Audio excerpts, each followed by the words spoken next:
Assalamualaikum warahmatullahi wabarakatuh.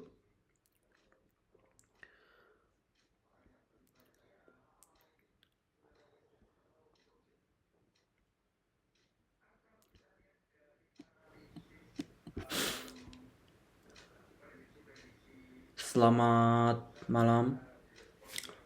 Om Swastiastu, Namo Buddhaya, salam sejahtera bagi kita semua. Di sini saya Muhammad Rafli Rabbani,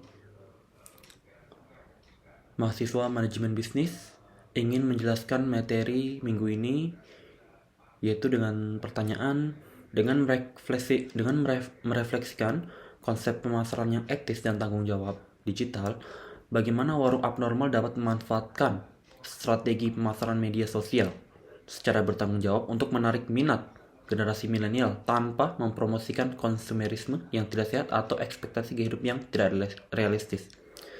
Jadi bagaimana ya? Nah, warung abnormal ini bisa menerapkan strategi pemasaran media sosial yang bertanggung jawab dengan 3 pendekatan utama. Pertama, yaitu mengedepankan nilai daripada gaya hidup yang berlebihan. Nah, konten promosi sebaiknya menonjolkan pengalaman sosial dan kebersamaan, kayak nongkrong buat bareng temen, ngedukung produk lokal, atau berbagi cerita positif, bukan sekadar citra kekinian yang glamor. Nah, pendekatan ini sesuai dengan tren etika pemasaran modern yang menekankan value marketing dibandingkan aspirational marketing yang sering menciptakan ekspektasi yang tidak realistis. Nah, di tahun 2025 sekarang ini kondisi ekonomi sedang tidak baik-baik saja, pasti dan tidak pasti, dan banyak terjadi keblunderan pemerintah. Oleh karena itu, warung abnormal untuk tidak takut memasang strategi pemasaran media sosial yang mengedepankan nilai-nilai sosial kebersamaan untuk kegiatan diskusi dan bertukar pikiran bersama mengenai cita-cita dan masa depan anak-anak muda, daripada mempromosikan dengan menjual produk-produk yang untuk nongkrong ya, kayak yang tidak bermanfaat seperti rokok, vape, dan juga liquid-liquidnya. Nah, kedua, menerapkan tanggung jawab digital melalui transparansi informasi. Misalnya, ketika warung abnormal melakukan promosi, mereka harus jelas soal harga, komposisi produk, dan sumber bahan baku. Generasi milenial cenderung menghargai brand yang jujur dan otentik daripada yang terlalu dipolis. Nah, transparansi ini juga bisa dilakukan lewat konten behind the scene ya.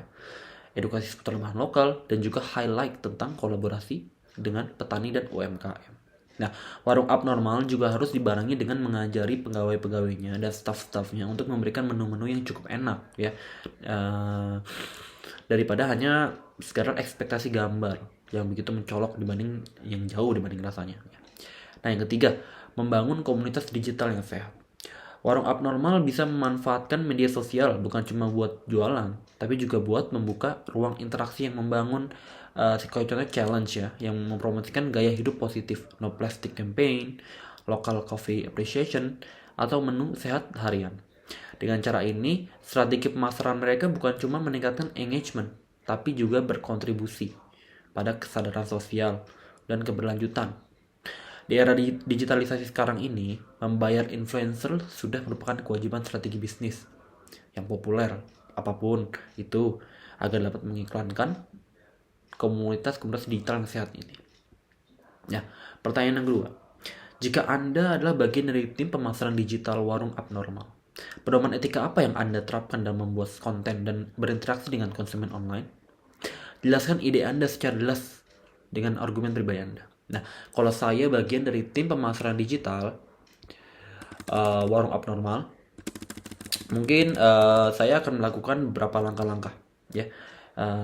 Itu saya akan menerapkan pedoman etika digital yang menyeimbangkan kreativitas, kejujuran, dan tanggung jawab sosial. Nah, dunia digital memang menuntut konten yang menarik ya. Tapi di sisi lain, brand juga harus paham batas etika agar tidak menyesatkan atau memicu perilaku konsumtif yang berlebihan. Saya akan menerapkan pedoman etika digital yang menyeimbangkan kreativitas dengan nilai-nilai dan norma masyarakat seperti kesopanan dan kesantunan dan keetisan para manajer dan karyawan maupun pelayan untuk bertindak dalam mempromosikan menu-menu tertentu. Ya, saya juga akan menggunakan pedoman kejujuran terhadap setiap konten, daftar segala visualisasi menu dan produk tanpa manipulasi visual yang terlalu berlebihan, yang nantinya juga tidak sesuai sama rasa dan mutunya. Kita juga berpedoman untuk bersikap profesional dalam menyeleksi para koki dan juru masak, untuk memilah yang benar-benar memiliki skill dan kemampuan dalam mengolah menu dengan rasa yang cukup baik lah, bukan dengan memilih seadanya agar dapat memberikan upah lebih murah untuk meningkatkan profit dan keuntungan semata. Sekian pendapat saya.